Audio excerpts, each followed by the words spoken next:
ఈ జన్మమే రుచి చూడడానికి దొరికెరా. ఆహా ఆహా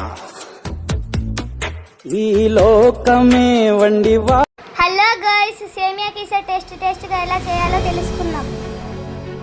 సేమియా కీసర్ చేయడానికి కావాల్సినవి 250 గ్రామ్స్ సేమియా, 250 గ్రామ్స్ బెల్లం,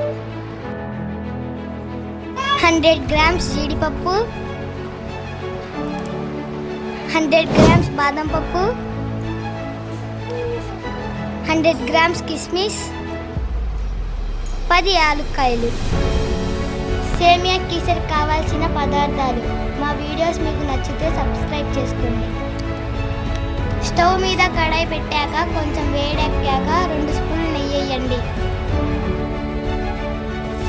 నెయ్యి బాగా వేడెక్కాక సేమియా వేసుకొని బ్రౌన్ కలర్ వచ్చినట్టుగా బాగా డీప్ ఫ్రై చేయండి. కలుపుకుంటూ డీప్ ఫ్రై చేయండి. డీప్ ఫ్రై అయిన సేమియాని మెత్తపడడం కోసం పక్కనున్న వేడి నీళ్ళలో వేసుకుంటూ 2 నిమిషాలు ఉడికించుకోవాలి. సేమియా మెత్తపడిందో లేదో చూసుకోవడం కోసం కొంచెం చేతిలో తీసుకొని కొంచెం నలపాలి. నలిపిన తర్వాత మెత్తపడితే జల్లెడలో వడగట్టాలి.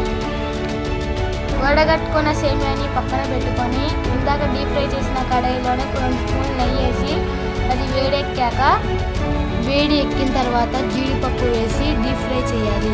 డీప్ ఫ్రై అయ్యే లోపల మా వీడియో మీకు నచ్చితే లైక్ చేసి సబ్స్క్రైబ్ చేయండి. జీడిపప్పు మాడిపోకుండా అటు ఇటు కలుపుతూనే ఉండండి.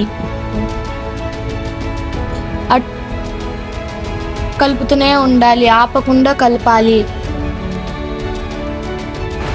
సిమ్ములో పెట్టి అటు ఇటు కలపాలి. అది బాగా డీప్ ఫ్రై అయిన తర్వాత ఒక గిన్నెలో తీసుకోవాలి. ఒక్క పల్పు కూడా ఉండకుండా తీసుకోవాలి.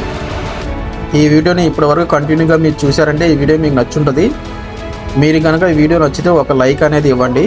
అదే కళాయిలో అదే నెయ్యిలో మనం ఇందాక తురిమి పెట్టుకున్న బాదం పప్పు కూడా వేసి డీప్ ఫ్రై బ్రౌన్ కలర్ వచ్చేంత వరకు అటు ఇటు స్పూన్తో తిప్పుతూ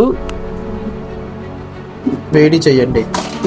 జీడిపప్పు బాదం పప్పు మాడిపోతే అది చాలా బాగోదు.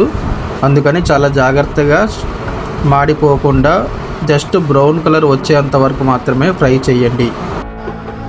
మీకు ఇంకా బాగా మీరు చేయగలిగితే అసలు ఎలా చేయాలో మీరు కామెంట్ బాక్స్లో కామెంట్ కూడా చేయండి. బాదం పప్పు బాగా డీప్ ఫ్రై అయిపోయిన తర్వాత మనం ఒక బౌల్లో తీసి పక్కన పెట్టండి. ఇందాక జీడిపప్పు ఎలాగైతే చేశారో జీడిపప్పు పక్కన కూడా బాదం పప్పు కూడా పెట్టేసేయండి. బాదం పప్పు జీడిపప్పు పూర్తిగా కంప్లీట్ అయిపోయింది. ఇంకా మన నెక్స్ట్ ప్రాసెస్ ఏంటంటే కిస్మిస్.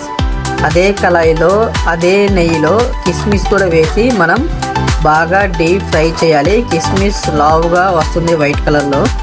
ఈ విధంగా వచ్చే విధంగా మనం కూడా డీప్ ఫ్రై చేసి దాని కిస్మిస్లు కూడా తీసి పక్కన ఒక బౌల్లో వేసుకోవాలి. ఫస్ట్ జీడిపప్పు, తర్వాత బాదం పప్పు, తర్వాత కిస్మిస్ని మనం డీప్ ఫ్రై చేసాము.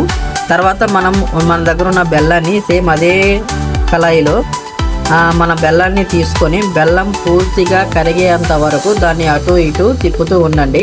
బెల్లం కరిగిన తర్వాత మనం పక్కన పెట్టిన సేమియాని తీసుకొని ఆ బెల్లం బాగా పూర్తిగా కరిగిన తర్వాత గడ్డలు లేకుండా పూర్తిగా కరిగిన తర్వాత మన సేమియాని దాంట్లో వేయాలి.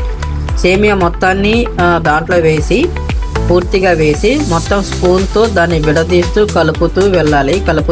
కలుపుతూ ఉండాలి. అలాగే కలుపుతూ మొత్తం సేమియా మొత్తానికి ఆ బెల్లం పాకం అంటే విధంగా మనం కలుపుతూ ఉండాలి.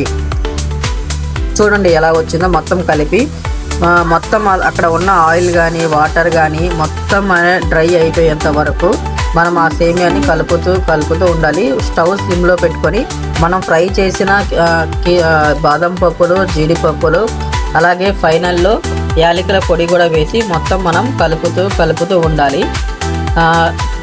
విడివిడిగా సేమియా అనేది విడివిడిగా వచ్చేంత వరకు ముద్దలాగా లేకుండా విడివిడిగా వచ్చేంత వరకు మనం స్మూత్గా కలుపుతూ ఉండాలి.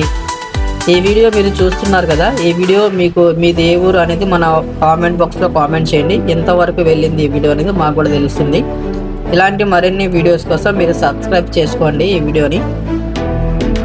ఓకే, ఇలాగా మనం డీప్ స్లో స్లిమ్ పెట్టుకొని మంటని స్లోగా పెట్టుకొని మనం ఆ సేమియా మొత్తం విడివిడిగా వచ్చేంత వరకు మనం కలుపుతూనే ఉండాలి. లాస్ట్లో వేలుక్కాయల పొడి వేసి స్టవ్ మీద నుంచి తీసేసి మీ ఇష్టమైన వాళ్ళకి వేసి ఇవ్వండి. ఈ వీడియో ఇప్పటి వరకు చూసినందుకు థ్యాంక్ యూ.